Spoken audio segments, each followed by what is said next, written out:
another edition of Eagles Inspiration powered by Ecosem. My name is Ayani Favor, and with me here in the studio is. Emmanuel Ishola Oluwakola. And Ajayolu Atubilova stamps. Today we'll be discussing on a very important topic, parent-child relationship. Parent-child relationship is that special link between a parent and a child in order to nurture the physical, emotional, and spiritual way of the child. It helps the child to know the wrongs and rights of the society and the way to behave in the society. I would like to ask my co-host their own view on parent-child relationship. A parent-child relationship is a very important relationship in every home. So far as much you want the home to be home, not a home when you come to and you meet fire and ice at home. Because when we are talking about it, parent-child relationship build the foundation of every home we live in today. Take it as an adult growing up, or you as an adult, or you as a child growing up. The parent-child relationship determines your quality, your attribute.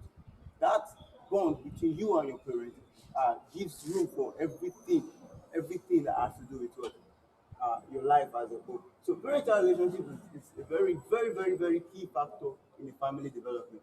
Where we want our family to go, is that socially, in our Christian life, in every aspect and every ratification of life.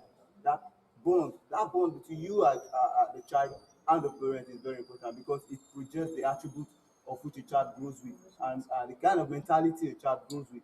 That helps a lot in it. Okay. Parent-child relationship, I would say, for parents, it's good to have a very good relationship with your child. Because when you don't have a very good relationship with your child, you get to have a problem with the child. Exactly. When there is no good relationship, the child can't walk up to you as a parent, be it the And even tell father, you what is wrong with him be or her. be it the father or the mother. Exactly. So in a family, a child should be close to either the father or the mother. Or both. Or no, Just to balance it. no, it Both can't. is right. Sometimes, in some cases, it can't be both. It's either the father or the child get born more to the mother. Most get born to the mother.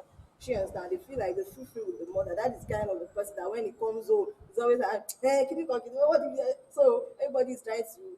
But at the same time, some child get born easily to their father. So they'll be able to pour out whatever is bothering them. That okay, these are my challenges in life, in school. I met a new friend today. He's trying to do this, do that. So the child, the parent will be able to know what the child is going through. Yeah, but I'm not seeing this from that perspective. In the sense that when we're talking about the parent-child relationship, yes, it is good for the parent, for the child to be closer to one because let's take it for example. Okay. It's not everybody you play with that you share your personal experience with or your personal Yes. emotions or feelings with. Okay. That's true. But in the sense that for it to be balanced, because there are some issues that fathers alone cannot tackle, be you close to your father, and there are some Yes. issues that mothers alone cannot Cannot tackle. tackle, yes. It needs both to be what? To be balanced. So I think the relationship between the child and the parent should come from what? From both sides. There should be a balance between them. The thing I, is, I, the I thing is, understand there are some issues that me as let's just say I am a father now. Okay. I'm coming for the father's Okay. perspective. There are issues that as a father I cannot tackle, I cannot meddle into, and that comes with when a girl child is at the puberty age. Okay. I cannot come in that area. Yeah. So Need that the is there mother. for the mother. Yes. And there are some areas that okay fine, the mother can't come in. Okay. But I am one who I go to tell him and educate that child on that aspect of what of life. So I think both is needed just I'm to not balance. I'm not I'm not saying they are not both important here. Okay. What I'm just trying to say that they both have their role as a parent, being the father and the mother. They are both important in the family. So the child will be able to bond. It's not with the father or the mother. So the both are very important for the child to have a very good relationship with them. Okay, thank you so much. But I have a question because some kids might be out there right now watching our program. Who do you think has the right to give a child the right value? The amount of value given to a child, who do you think has that right to give to the child? Okay. After Let me start with that question. The thing there is this. It depends on how we see it from this aspect. It depends on who has the child attention the most. Are you with me? take for example a father who is the busy type, or probably a mother who is the busy type.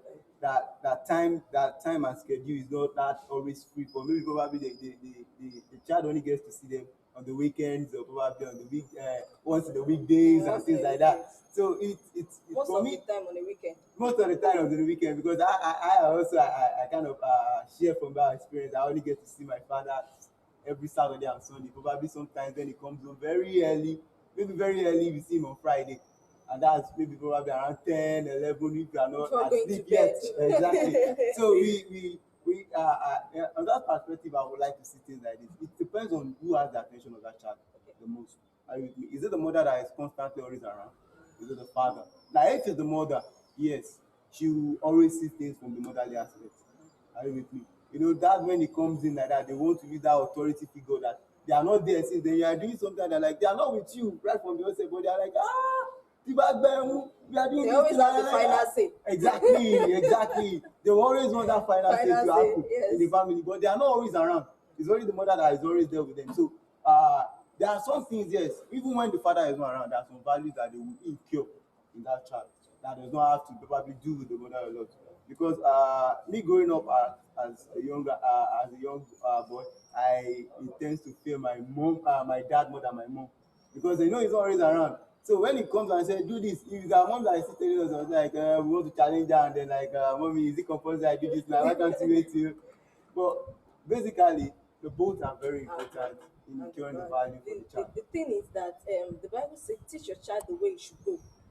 And when the child grows up, he or she will not depart from it. So the value you put in your child determine I won't say it determine the success of the child now, because it will go with the child wherever It will makes the attribute of yes, that child. it will go with the child wherever the child finds his or herself. Okay, maybe the value, maybe you are a Christian, maybe be Christian, be Muslim now. Do you understand? Maybe the way the foundation laid down for the child, if you laid a good foundation for the child, that this is what I want you to do, this is it, this is right, this is not right. But the child, maybe the child enters school or leaves Your premises. your premises, you will say, okay, I don't want to do this, because So when when my dad had that, I did this, he's going to be Exactly. mad at me. Do Or you my understand? mom. So that fear will be In within them you, that all the okay, time. this I Even don't when they have are not seeing you, you know that yes, Even- that fear that if my dad fear that he won't be happy with me, Apart- because that value has been installed in in you. you. Yeah, apart from being afraid of your parents now, you say, I'm a Christian. Do you understand? That fear of God in you, even if your dad and your mom is Are not not there, there the to watch person that over is you. greater than your mom and your dad is is there. watching you. So you'll be scared that, even though I want to do this thing, my dad is not around me, but this thing is not right. That is, you have a very good conscience that is saying, that is telling you that, this thing I want to do is not right. So that's it. Okay, in your own opinion, how do you think busy parents should cope with their children?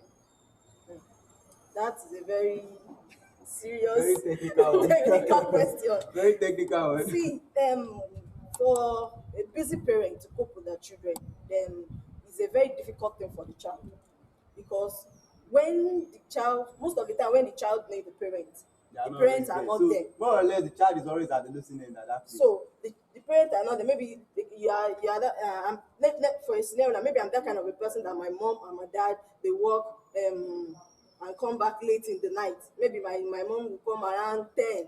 By the time she come back, she's already tired and say, well, please, hope you guys are okay. She just went to her room, shower and sleep. By 4 o'clock in the morning, she's awake She's off already. already. She's off to office. And dad is that kind of a person. Most of the time, on Saturday, when dad is around, he say, I want to hang up with my friends. Sure, you understand? Yes. So it's the mom that will even be at home and be saying, okay, how was your week? Kiniko, you'll be able to put the child through and ask some questions and all that. But in some family, the case is different in the case.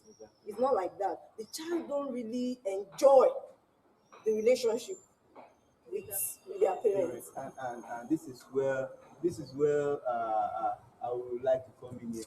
The thing there is this. Let's look at it from this perspective. Even there is no way an outsider can take care of your child Than the way you want it yes, to be. yes, exactly. There will always be that gap in it.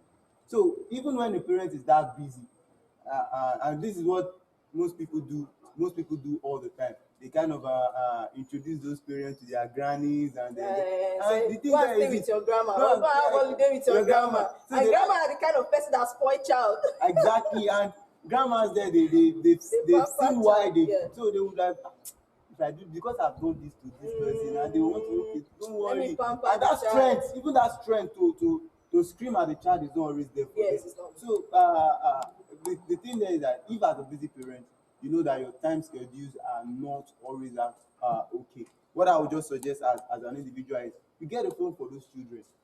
Are you with me? Maybe constantly call them in the morning, call them in the afternoon, call them in the night. That way you get to relate to them almost like 3 times or 4 times in a day before coming back home. So it will kind of amend that gap, that what you are not always at home with them.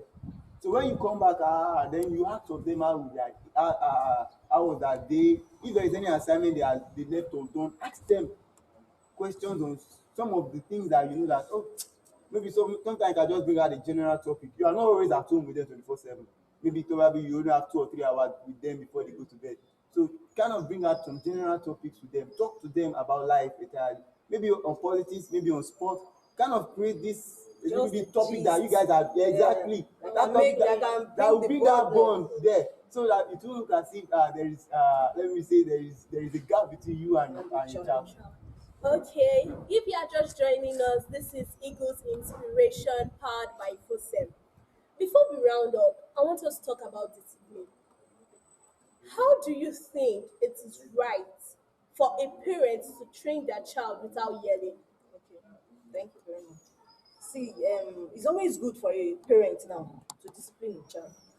Fine, but it shouldn't be that much. I would say there is a way you can discipline a child without you beating the child. Do you understand? It's not all what the child do that you beat. Sometimes you just need a personal one-on-one It's time just with one on one. time Maybe with your there was child. a time that I offended my mom. Me and my brother, we offended our mom, and maybe she said we should stay indoor, and we went outside. She don't want us to go to our neighbor's house, so we went there. And when she not back, we like, hey, we are finished today. So we now ran. We didn't even come home, rather. We didn't come home, so we know she's going to beat us. So we now went somewhere else to hide. She was not like, there's no problem now. The neighbors begged for us. We entered in the midnight. She now woke us up. Say, never in you people's life. I've warned you. She understand. If she are supposed to pour her anger at that minute, then she will beat us madness.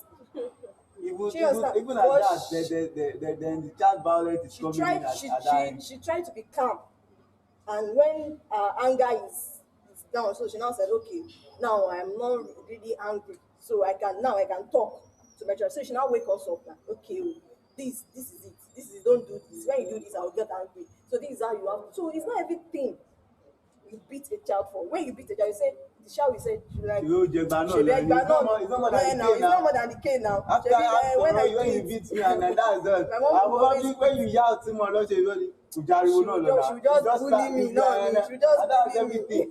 That's the She end of the matter. understand. So I see where you're coming from there. And the thing there is this: when you are too harsh in discipline with your child, it's not always good at all.